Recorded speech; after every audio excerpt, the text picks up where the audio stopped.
Prontinho, Levítico 18.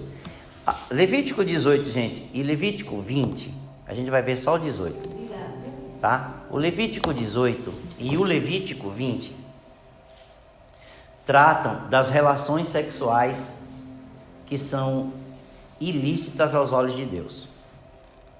Mas antes da gente falar sobre isso, a gente precisa entender o seguinte: somos cristãos. Somos cristãos porque a gente aceitou Jesus. Jesus é a nova aliança. Portanto, nós não somos judeus. Há sempre um problema das pessoas dizerem assim: não, porque vocês estão usando a Torá. A Torá são os 5 primeiros livros da Bíblia: Gênesis, Êxodo, Levítico, Números e Deuteronômio. Essa é a Torá que os judeus falam. Jesus fala de Torá, que é lei, Salmos e profetas. Então, quando Jesus, os apóstolos, o que eles tinham era uma Bíblia hebraica. O que Jesus tinha era a Bíblia hebraica.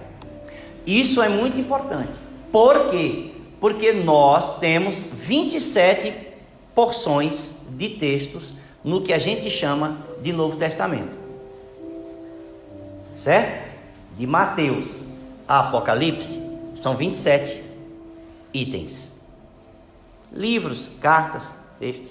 Certo? Certo? São 27. A gente fala: o Novo Testamento tem 27 livros. Os livros da Nova Aliança, os textos da Nova Aliança são 27. Mas é muito importante que a gente preste atenção nisso. Vocês precisam prestar muita atenção nisso. Por quê? Os que escreveram os textos da Nova Aliança, Mateus, Marcos, Lucas, João escreveu João, 1 João, 2 João, 3 João e Apocalipse, certo?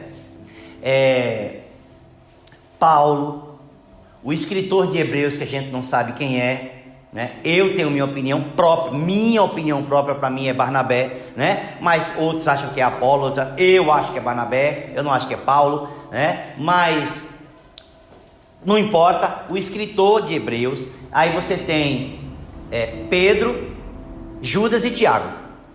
Os escritores do Novo Testamento não receberam o Novo Testamento do nada. Muito importante a gente entender isso. Não há nada de novo no Novo Testamento, a não ser uma coisa só. Muito importante isso. Isso é um conceito assim que até mesmo em teologia muita gente esquece desses detalhes. Professores esquecem de falar isso. Não existe nada de novo no Novo Testamento, a não ser uma coisa só. E o que é novo no Novo Testamento é o sacerdócio de Cristo. Mas não é o amor? Não. O próprio Jesus, quando se referiu sobre o amor, em Mateus 22, o doutor da lei estava perguntando: qual é o maior dos mandamentos na lei? Mandamentos na lei. Jesus disse: o maior é amarás o Senhor teu Deus, Mateus 22, acima de todas as coisas, e ao teu próximo como a ti mesmo. O doutor da lei falou assim: bem verdade, mestre, bem disseste, que desses 2 mandamentos dependem toda a lei. Então, o povo da lei já conhecia o amor. Então, nem o amor é novo. Por quê? Nos textos hebraicos, a palavra amor não tem a tradução da palavra amor. Só tem essa expressão no grego, ágape. E outros, fileô, estorgeô, que é um amor de família, fileô, amor de amizade, ágape, o amor perfeito, eros, o amor sexual, certo? São esses 4 tipos de amor que está nas páginas do Novo Testamento. Mas nas páginas da Bíblia hebraica, a palavra amor, ela não aparece como a gente conhece, amor. Ela aparece de outra forma: misericórdias entranháveis, afeto. Aí, claro que em português a gente consegue traduzir lá cordas de amor, mas a expressão hebraica para amor é resed. Resed não é só amor. Resed, ela compreende uma quantidade tão grande de significados que vão desde a misericórdia ao perdão, ao afeto, ao Deus mudar de ideia. O resed do Senhor é esse amor profundo de Deus. Quando Jesus disse, Deus amou o mundo, Deus amou o mundo desde antes. Com o resed, é a palavra hebraica. E ela tem uma série de significados. É claro que o ágape, em 1 Coríntios 13, 1 Coríntios 13 não é, a gente chama isso de salmo do amor. O amor é, né? O amor é isso, o amor não é isso, o amor não é aquilo. 1 Coríntios 13 tem o amor lá, certo? A definição. São 16 definições, porque o amor não pode ser definido com uma palavra. Nem o amor hebraico, resed, pode ser definido com uma palavra, nem o amor ágape pode ser definido com uma palavra. Precisa de muitas definições para dizer o que é o amor. Por isso, 1 Coríntios 3 diz, o amor é sofredor, é pacífico, é longânimo, não folga com a injustiça, mas se alegra com a verdade, é isso, é aquilo, entendeu? Tudo sofre, tudo suporta, tudo crê, tudo espera. Lembra? São 16 itens para definir uma palavrinha. Mas onde eu quero chegar? Nada no Novo Testamento é novo no conceito. As palavras, o conceito não é novo. Justiça, santidade, amor, graça, nada é novo. A única coisa nova no Novo Testamento é o sacerdócio de Jesus. A nova aliança não é nova aliança porque Jesus simplesmente morreu e ressuscitou. É muito mais do que isso. Isso está incluído, mas é um conjunto de elementos. Jesus é o próprio sacrifício que Abraão viu no Monte Moriá, o cordeiro, né? Jesus é o próprio sacrifício, mas Jesus também é o sacerdote, o sumo sacerdote. E aí a gente tem que entender Hebreus, que Hebreus vai dizer que ele é o sumo sacerdote segundo a ordem de Melquisedeque. Por quê? Porque Jesus não descende da tribo de Levi, que era a tribo dos sacerdotes. Como Jesus não vem da tribo de Levi, como ele pode ser sumo sacerdote? E aí a revelação, aí vem o novo. A revelação da nova aliança é dizer assim, ele é um sumo sacerdote diferente. Por quê? Porque ele não procede da descendência de Levi, mas ele procede de uma descendência que é antes da de Levi, a descendência de Melquisedeque, a quem Abraão, mesmo quando Levi ainda não existia, Abraão entregou o dízimo de tudo a Melquisedeque, e Melquisedeque saiu ao encontro de Abraão, Gênesis 14, com pão e vinho. Por que outra coisa? Pão e vinho, símbolos da nova aliança. Não é à toa que Jesus usa pão e vinho. Pão e vinho é usar, escolher pão, escolher vinho, podia ser outra coisa, certo? Mas por que pão e vinho? Por causa de Melquisedeque. Porque Melquisedeque sai com pão e vinho a Abraão. E aí o escritor de Hebreus tem uma revelação tremenda, vai dizer assim, este Jesus, ele é sumo sacerdote, segundo a ordem de Melquisedeque, porque Melquisedeque não é da tribo de Levi. Melquisedeque é tão grande que o próprio pai Abraão, que Levi ainda não tinha nascido ainda, vinha Abraão, depois vinha Isaac, depois vinha Jacó, depois de Jacó que vinha Levi. Abraão é o pai de todos eles, é o pai, avô, bisavô, tataravô de Levi, mas Levi não existe ainda, e Abraão entrega a Melquisedeque o dízimo. Olha como é forte, escute, olha como é forte isso, a tal ponto do escritor de Hebreus dizer assim, é diferente o sacerdócio de Jesus, porque é segundo a ordem de Melquisedeque. Ele vai dizer assim, este Melquisedeque não tem genealogia, não tem princípio de dias, não tem fim de dias, não tem genealogia escrita, e dele se testifica que vive. E aí, olha o que o escritor de Hebreus fala, se eu não me engano, no capítulo 8: mudando o sacerdócio, necessariamente muda a lei. Gente, eu amo o livro de Hebreus. É um livro que eu mais amo. Um dos livros que eu mais amo é o livro de Hebreus. Ele vai dizer: mudando o sacerdócio, muda a lei. Então, nós não estamos herdando nada novo. O Evangelho não está herdando nada novo, entende? Está herdando uma sequência. O apóstolo Paulo tem que escrever em Romanos 3, a salvação vem dos judeus. O apóstolo Paulo tem que escrever isso. A salvação vem dos judeus, porque deles procedem a lei, os profetas, os salmos, as promessas. Dele vem o Messias, deles vem o Messias. Paulo tem que dizer isso para os gentios.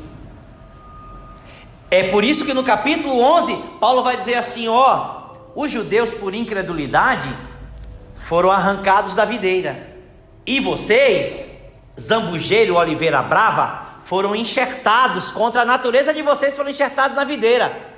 Mas se vocês não fizerem como os judeus, Deus é poderoso inclusive para tirar vocês e enxertar eles de volta.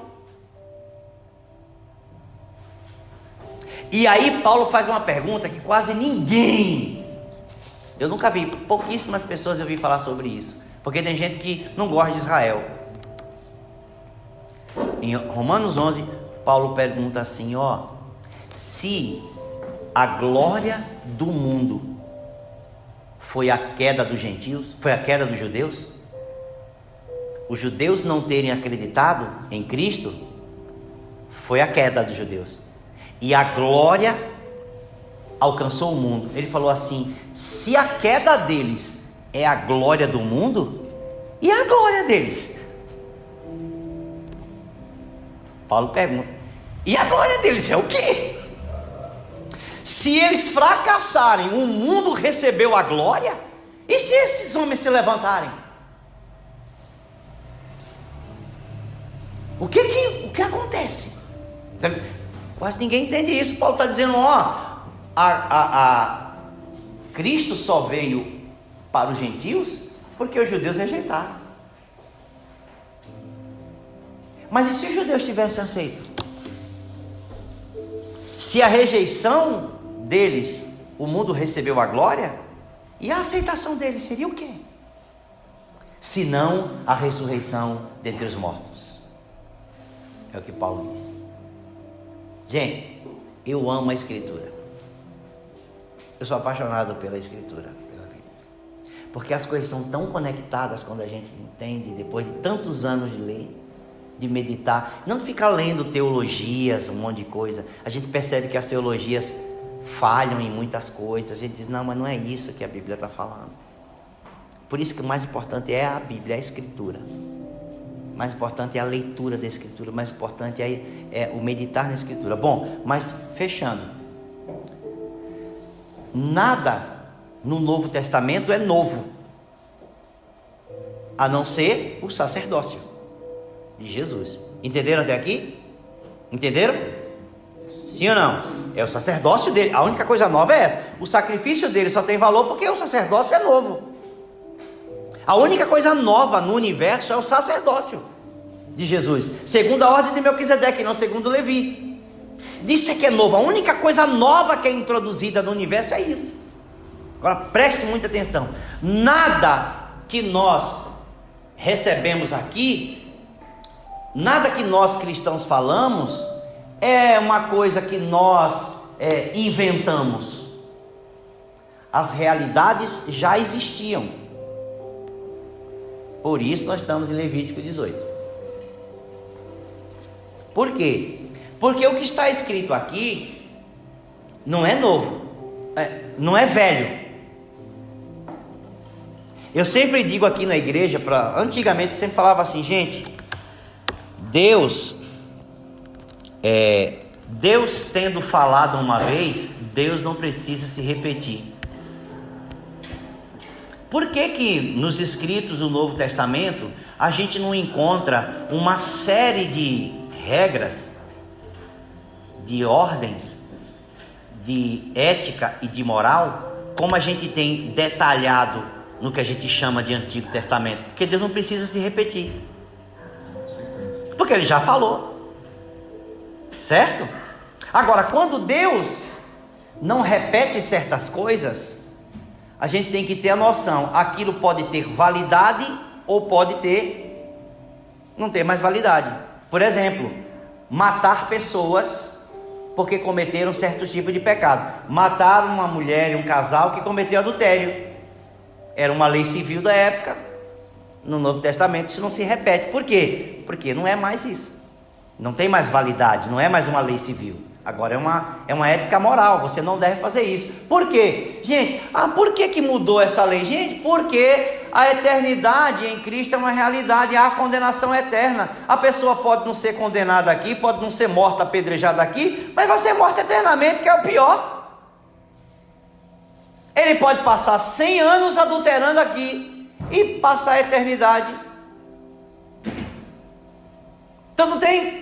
Para Deus resolveu o problema com a eternidade, com a condenação, entende? Deus não precisa mais matar uma pessoa porque ele cometeu adultério. Por quê? Porque a eternidade resolve o problema. Você vai para a condenação, meu filho, que é o pior. Você pode viver bem aqui, só que você vai morrer. E quando você morrer, que é o seu problema, não é mais em vida, certo? Mas veja, uma vez Deus tendo falado as coisas que nós vamos ler aqui, Deus não precisou repetir no Novo Testamento. Por quê? Porque Deus já tinha falado. Era errado lá, continua sendo errado hoje. Quais são as relações sexuais? Ainda tem o capítulo 20, mas nós não vamos abordar. Para a gente não ir muito longe, nós vamos ficar em Levítico 18 e em 1 Coríntios, uma palavrinha em 1 Coríntios. Mas vamos para Levítico 18. Essa é a lista das relações sexuais ilícitas aos olhos de Deus. Eram ilícitas lá 35 séculos atrás, 3.500 anos atrás, continuam sendo ilícitas hoje. Mesmo que as nações não creiam em Deus, não creem na Bíblia, continua sendo a mesma coisa hoje, em qualquer nação. Mesma nação que não serve a Deus, mesma nação que não crê na Bíblia, continua sendo ilícita hoje. Vamos lá? E olha, o versículo 1 até o versículo 5, Deus explica o porquê que Ele quer isso, tá? Ele vai dizer assim: o Senhor disse a quem? A Moisés. Olha só: fale com os filhos de Israel e diga-lhes: eu sou o Senhor, o Deus de vocês. A Nova Almeida Atualizada é melhor para a gente ler o português. Deus de vocês. Não façam como se faz na terra do Egito, olha só, onde vocês moraram, nem façam como se faz na terra de Canaã, para onde eu os estou levando. Não andem segundo os estatutos desses povos. Ou seja, eles tinham regras, eles tinham leis, eles tinham coisas que eram lícitas e não eram lícitas, está me entendendo? E eram coisas escritas. Deus está dizendo: vocês não vão só não se comportar como eles se comportam, vocês também não vão seguir nem as regras que eles estabeleceram para viver a vida. Estão entendendo? Estatutos, olha só, os seus estatutos desses povos. Cumpram os meus juízos e guardem os meus estatutos. Deus está dizendo: eu vou construir algo novo, eu vou dar a vocês regras novas, eu vou dar a vocês lista de comportamentos novos, que eu quero que vocês sejam diferentes. Estão entendendo até aqui? Sim ou não?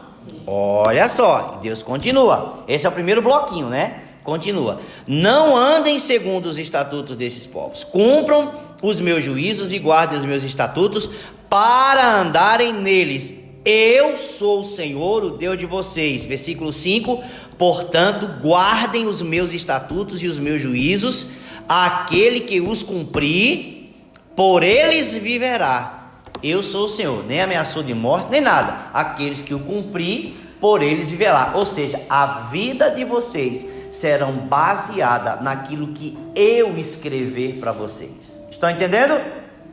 Aí Deus começa logo uma listinha interessante. Versículo 6, o bloco é grande. Do versículo 6 vai até lá embaixo, mas tem uns bloquinhos assim. Por exemplo, do 6 ao 18 tem a ver com as relações sexuais entre familiares. É o primeiro bloco, do 6 ao 18. Que relação membros de famílias podem ter entre si? Deus tem limites. Nem tudo pode. Olha só o que está escrito: nenhum homem se aproximará de qualquer parenta próxima para ter relações sexuais com ela. Eu sou o Senhor. Versículo 7. Não envergonhe o seu pai, tendo relações com a mulher, seu pai, relações com a própria mãe, certo? Ela é a sua mãe. Está escrito isso, certo? Ela é a sua mãe. Não tenha relações com ela. Versículo 8. Não tenha relações com a mulher de seu pai, com a madrasta, com a mulher de seu pai. Gente, isso aqui é interessantíssimo, certo? Este é um direito que somente o seu pai tem. Versículo 9. Não tenha relações com a sua irmã. Amém? Filha de seu pai ou filha de sua mãe. Às vezes ela pode ser só filha do seu pai, certo? Irmã por parte de pai. Às vezes pode ser irmã por parte de mãe. Também não. Ah, mas é só por parte de pai, ela não é minha irmã de verdade. É? Nem com sua irmã. Não tenha relações com a irmã de seu pai. Não tenha relações com a sua irmã, filha de seu pai ou de sua mãe, nascida em casa ou fora de casa. Tá vendo? Ah, não, mas meu pai pulou a cerca e teve filho fora do casamento. Não é minha irmã, não. É por parte de pai. Não pode. Mesmo sangue. Olha só. Que mais? Fora de casa. 10. Não tenha relações com a filha do seu filho. O que é isso? Quem é a filha do meu filho? Minha neta. Certo? Sim ou não? Sim. A filha do meu filho é minha neta. Não tenha relações com a filha do seu filho. Olha só. A filha do seu filho. Ou com a filha de sua filha. Não faça isso, porque seria uma vergonha para você. 11. Não tenha relações com a filha da mulher de seu pai, nem com a sua irmã, a filha vamos dizer assim, da enteada de seu pai. Certo? A enteada de seu pai. Não tenha relação com a filha da mulher de seu pai, gerada por seu pai. Ela é a sua irmã. 12. Não tenha relações com a irmã de seu pai. Que é isso aqui? Tia. Quem é a irmã do meu pai? Minha tia. Claro, a gente está falando de mulher, obviamente com homem é a mesma coisa, né? Com tio é tudo igual, tá? Né? A irmã de seu pai. Ela é parente do seu pai. 13. Não tenha relações com a irmã de sua mãe, tia, pois ela é parente de sua mãe. 14. Não envergonhe o irmão de seu pai tendo relações com a mulher dele. Ela é sua tia, né? É sua tia. 15. Não tenha relações com a sua nora. Ela é a mulher de seu filho. Não tenha relações com ela. Não tenha relações com a mulher de seu irmão. Quem é a mulher do irmão? Cunhada. Este é um direito que somente seu irmão tem. 17. Não tenha relações com uma mulher e com a filha dela. Com os dois. Com as duas ao mesmo tempo. Ah, mas a mãe, eu gosto da mãe e gosto da filha também. Sai fora. Eu gosto das duas. Sinto muito. Uma filha dela. não tenha relações com a filha do filho dela, nem com a filha da filha dela. São parentes. É perversidade. Versículo 18: não case com a irmã de sua mulher, de modo que se torne rival dela, nem tenha relações com a outra, enquanto a sua mulher estiver viva. Gente, olha que interessante. Quando essa lei foi dada, por que essa lei foi dada? Não pode ter segunda esposa? Já desde Levítico. Por quê? Porque Deus mandou Moisés escrever isso aqui. É muito interessante. Porque passei a página aqui. Porque Jacó já tinha tido duas, certo? Deu problema. Além de duas, já tinha mais duas concubinas. Sim ou não? Deu problema, certo? Então, mesmo que depois Salomão venha a ter não sei quantas, e Davi teve 10, teve 5 mulheres e 5 concubinas, 5 mulheres e 10 concubinas, né? É isso mesmo. Não, 5 mulheres e 5 concubinas. Davi teve 10 ao total. 5 mulheres e 5 concubinas. Mesmo que depois viesse, Deus já tinha dito para não ter. Então as pessoas pecaram contra Deus. Você está vendo? Por isso que Paulo, gente, vai dizer em Romanos assim, todos pecaram. Romanos 3, 23, né? O salário do pecado é a morte. Em Romanos 3, Paulo diz: todos pecaram e destituídos estão da glória de Deus. Salomão, Davi, todo mundo pecou. Não teve ninguém que não pecou. Abraão, Isaac, Jacó. Amém? Então Deus já tinha o padrão de família já, certo? O fato das pessoas não viverem isso, problema das pessoas, mesmo do povo de Deus. Mas não vai longe. Quando eles entram na terra prometida e que tem lá o período do juízo, o período dos reis, eles também estão pecando. Estão adorando outros deuses, estão abandonando Deus, certo? Mesmo o povo de Deus está abandonando Deus. Gente, isso não é novo. Por isso que hoje, na igreja, você vê tanta gente tranqueira. Porque sempre foi assim. Porque tem gente que não se converte. Porque tem gente que não ama Deus. Porque tem gente que não quer. Não sai da igreja, não sai do povo de Deus, mas quer continuar pecando. Muda de igreja para ninguém saber e continua pecando. Muda de igreja. Um jovem então foi confrontado aqui, muda para outra grande, que ninguém vê ele lá, ele continua pecando. Povo de Deus, pecador, ninguém está salvo. Certo? Então, essa é a primeira parte da família, né? Olha que interessante, para que ela se torne rival dela, nem tenha relações com a outra, enquanto a sua mulher estiver viva. Ou seja, tenha um casamento. Não tenha duas esposas.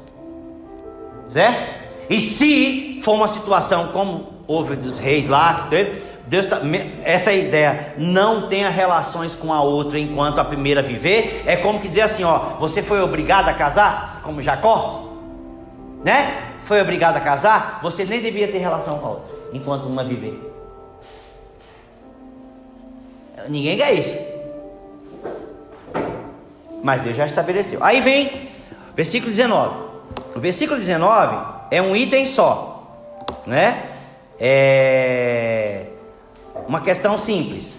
O item 19 é a relação sexual que é lícita, mas pode ser impura. É de um casal, mas o casal pode se tornar impuro.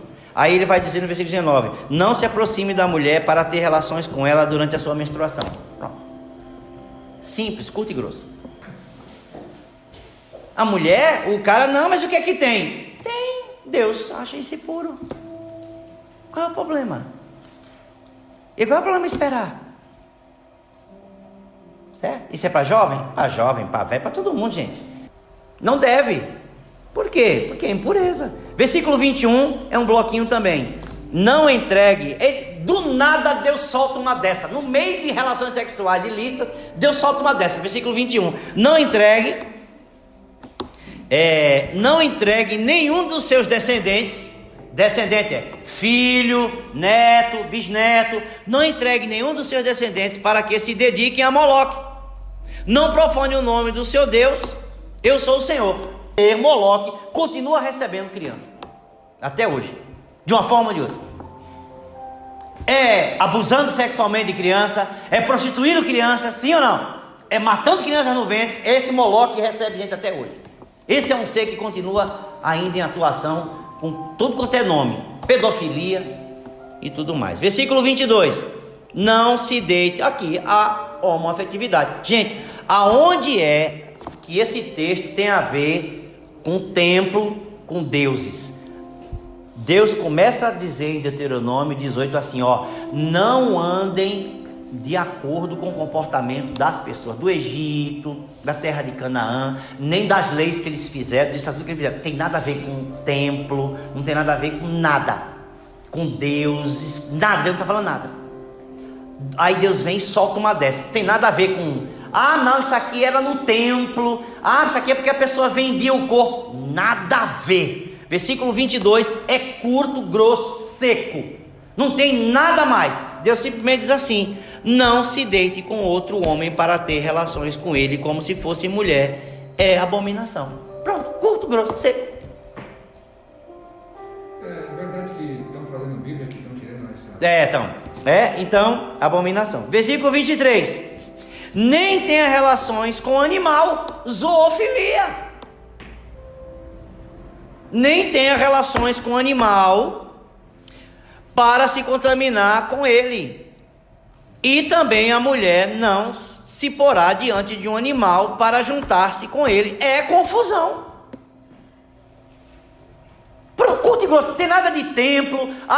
Não se ofereça a Deus nada a ver. Curto e grosso. Não deite homem com homem, não deite mulher e homem com animal. Da mesma forma que não quer que o cara deite com a tia, não tem nada a ver com templo, nem com deuses, certo? Não tem a ver com prostituição cultural, não tem nada a ver. Não quer que você faça isso, não quer que você faça isso, também não quer que você faça isso, também não quer que você faça isso. Seco. Ele está falando de relações que ele não quer, que ele sabe que os povos fazem. Amém? Versículo 24, começa outro bloquinho. Não se contamine com nenhuma destas coisas. Olha o que ele vai dizer. Não se contaminem, acho que vai encerrar, não é? Não se contaminem com nenhuma destas coisas, porque com todas estas coisas se contaminaram as nações que eu vou expulsar da presença de vocês. Tem nada a ver com deuses, não. Esse povo faz isso. Versículo 25. A terra se contaminou. Gente, todas essas relações sexuais ilícitas contamina a terra. Por que você acha que o Brasil é tão difícil? Por que você acha que no mundo é tão difícil? Porque a terra está contaminada, e não é só com sangue derramado. A terra está contaminada com relações sexuais ilícitas. Sempre esteve. E Deus vai dizer: a terra se contaminou. Eu a castiguei por sua iniquidade. Ela vomitou os seus moradores. Versículo 26. Vocês, está aqui, é um bloquinho. Vocês, porém, guardarão os meus estatutos, os meus juízos, e não farão nenhuma dessas abominações, nem o natural da terra, nem o estrangeiro que peregrina entre vocês. Ou seja, não, mas é porque ele veio de fora, ele é chinês, ele é hindu, ele é não sei o que, e está morando no Brasil. Também não pode. Mas na cultura dele, a cultura dele não é a nossa. Ele está aqui, não pode. Entendeu? Não importa de que cultura ele venha, né? Nem o peregrino em sua terra, nem o natural, nem o peregrino. 27. Porque os moradores desta terra que nela estavam antes de vocês fizeram todas essas abominações, e a terra se contaminou. 28. Que não aconteça que a terra vomite vocês também, por terem se contaminado, como vomitou o povo que nela estava antes de vocês. 29. Todo aquele que fizer alguma dessas abominações, sim, aquele que as cometerem, serão eliminados do seu povo. Põe para fora, elimina, vai morrer. Tem muitas leis que matam. E aí o versículo 30, é isso? Encerra, um bloquinho encerra. Portanto, vocês devem guardar eu gosto da NA, da Nova Almeida Atualizada. Vocês devem guardar a obrigação que tem para comigo. Eu gosto disso. É uma obrigação, é um dever. Vocês devem guardar a obrigação que tem para comigo, não praticando nenhum dos costumes abomináveis que foram praticados antes de vocês, e não se contaminem com eles. Eu sou o Senhor, o Deus de vocês. 20 tem outras uniões abomináveis, mas aqui fechamos nessa. Deu uma fechada no quadro, né? Deus não aceita isso, não aceita isso. Tá claro, certo? Mas aí nós estamos na nova aliança. A nova aliança não fala que eu não devo ter relação com minha tia. Eu devo ter? A nova aliança não diz assim: não transe com um cachorro. Eu devo transar? Porque não está escrito no Novo Testamento, não faça isso. E porque não está escrito no Novo Testamento, não transe com um cachorro, eu devo transar? No Novo Testamento não está escrito: não tenha relações com a filha da tua filha, com tua neta. Não está escrito no Novo Testamento isso. Não está no Novo Testamento. Eu devo fazer? Porque não está. Não, porque uma vez Deus tendo falado, Deus não precisa se repetir. Aí o Novo Testamento tem uma palavra só. A gente vai encerrar com ela. Agora, 1 Coríntios, no capítulo 6, versículo 18, fecha o Novo Testamento, a nova aliança. Não vamos falar do Novo Testamento, vamos falar da nova aliança. A nova aliança não repete tudo isso. Não repete. Mas o que a nova aliança faz? Joga tudo dentro de uma palavra. Tudo isso ela joga dentro de uma palavra. Vamos lá? 1 Coríntios 6, versículo 18. O que é que o apóstolo Paulo diz lá? Fujam da... Dependendo da versão, eu não gosto da prostituição, mas não é só isso, tá? Então a versão que fala só prostituição não serve, porque ela é pequena, né? Por isso que a gente precisa de versões que entendam o contexto. 1 Coríntios 6, 18 diz assim: fujam da imoralidade sexual. Essa é a expressão correta. 6, 18. Fujam da imoralidade sexual. Olha o que o apóstolo Paulo fala, gente. Isso aqui foi um problema para muita gente que não entendia os textos, né? Foi um problemaço durante muito tempo. Fujam da imoralidade sexual. Olha o que ele diz: qualquer outro pecado. Defina qualquer. Qualquer outro. Tudo. Qualquer outro pecado que uma pessoa comete é fora do corpo. Qualquer outro pecado que a pessoa comete é fora do corpo. Olha que doideira. Mas aquele que pratica a imoralidade sexual peca contra o próprio corpo. Por que mas se eu falar mal da pessoa, como é que é pecado fora do corpo? Porque você pôs lá fora. Não é aquilo que entra, mas é aquilo que sai que contamina. É fora do corpo. A inveja é fora. Mas nasceu no meu coração. Sim, nasceu no coração, mas é para fora. Então são pecados. Entende? Inveja é pecado, falar mal é pecado, fofoca é pecado, tudo é pecado. Mas a imoralidade sexual é um problema nela mesma. Por quê? Porque ela é um pecado contra a pessoa, pecando contra ela mesma. Todo pecado que você comete é contra Deus ou contra o outro. Mas a imoralidade sexual é um pecado que você comete contra você mesmo. Estão entendendo? E isso é grave, porque você é templo do Espírito Santo. A pessoa que está lá fora não tem Jesus. O corpo dele foi projetado por Deus para ser templo do Espírito Santo. Ah, mas a pessoa está lá, ela não quer saber de Deus, ela abominou Deus, ela rejeita Deus, fala mal dos crentes, da fé cristã. O corpo dela foi originalmente projetado para ser templo do Espírito Santo. O que ela está fazendo? Ela está pecando não só contra Deus, mas ela peca contra o próximo, porque ela está envolvendo outras pessoas no pecado dela. Mas pior que isso, ela está pecando contra o próprio corpo dela. Paulo diz: qualquer pecado que o homem comete é fora do corpo, mas o que pratica a imoralidade sexual peca contra o próprio corpo. A gente tem que entender isso. A expressão imoralidade sexual, ela engloba todas as definições de sexo ilícito, porque ela é uma palavra, uma palavrinha só: porneia. Porneia não é de onde vem pornografia, não. Porneia é uma palavra, e essa palavra, desde a sua origem, preste atenção nisso, desde a sua origem, a palavra porneia, lá, que palavra é essa? Grega. Desde a sua origem grega, mesmo não cristã, a palavra porneia sempre teve os principais sentidos básicos. Isso eu vou mandar para vocês: relações sexuais ilícitas, fornicação. Fornicação é uma coisa que as pessoas simplesmente não entendem mais hoje em dia. Fornicação é a relação sexual ilícita entre pessoas sem compromisso formal.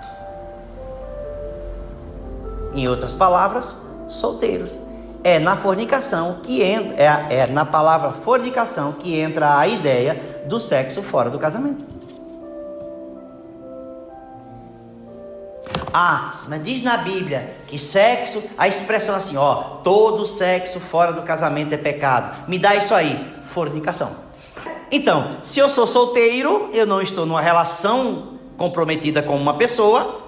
Ah, por quê? Porque antigamente o casamento não é como o casamento de hoje. Ah, porque a certidão de casamento só surgiu em 1940. Querido, certidão de casamento surgiu... Ah, porque é só no cristianismo que tem essa ideia do padre e do pastor fazer o casamento. Meu filho, não tem nada. Uma coisa é uma coisa, outra coisa é outra coisa. Desde a antiguidade, as relações entre casamento de pessoas, a união entre pessoas, eram feitas por uma autoridade, seja o pai da pessoa, o xamã, o sacerdote, o líder, o juiz da tribo, ou qualquer outra pessoa, o rei, não importa, o profeta, o sacerdote, qualquer que fosse, de qualquer religião. Isso era feito por uma autoridade. Nunca foi assim, a pessoa: eu gosto de você, eu também gosto de você, vamos juntar? Vamos juntar, estamos casados. Não é assim que funciona. Nunca foi assim, em lugar nenhum, nem nas religiões, nem nas nações que serviam outros deuses. Nunca foi assim. Sempre uma autoridade teve que ceder a filha. Sempre um pai teve que ceder a filha. Uma autoridade teve que dizer: sim, eu faço, eu aceito essa união. Entende? Mesmo que não tivesse um documento. Então, mesmo que não tivesse a certidão de casamento, e antes de 1940 os casamentos não valiam? Entende? Então, não quero casar no civil não, quero fazer apenas o casamento, a cerimônia religiosa. Vale? Entende? Não existe isso. Por quê? Porque é uma autoridade que é feita, que faz isso diante de Deus. Acabou. Você amanhã vai ter que gerar um documento, certo? Se você quiser direitos sociais, você gera um documento, uma certidão de casamento, uma certidão de união estável, certo? Para gerar direitos, só isso. Mas a cerimônia religiosa vale diante de Deus, independente do documento. Estão entendendo? Então casamento é casamento. Relações sexuais, fornicação é relação sexual entre pessoas sem o compromisso formal do casamento. Sem estar casado. Simples.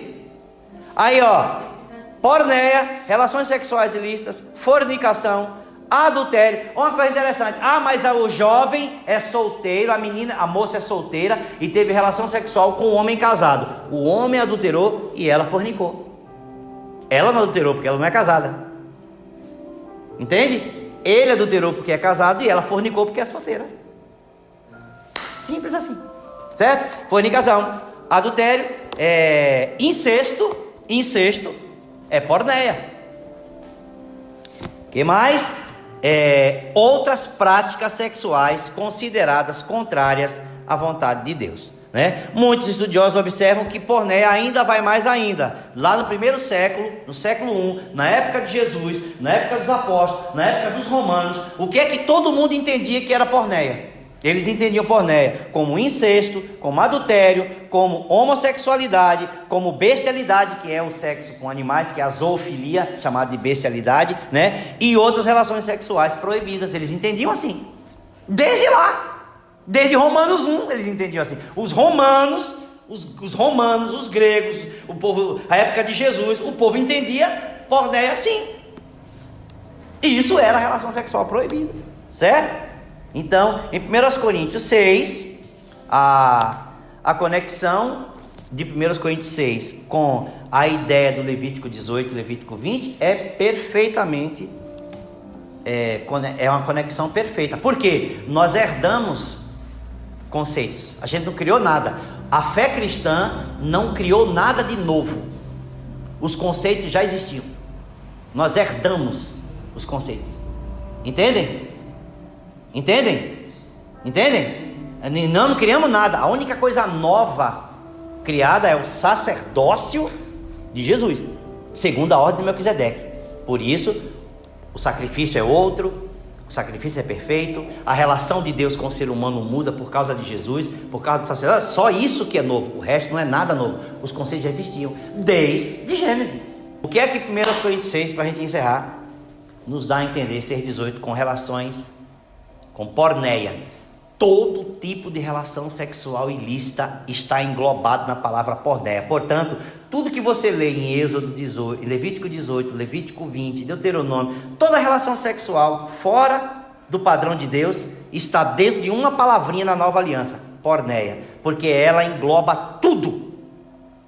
Ao invés de ser detalhista, como na Bíblia hebraica, que detalha, a nova aliança não se preocupa em detalhar, porque o detalhe já existe, ela só joga tudo dentro de uma capa só.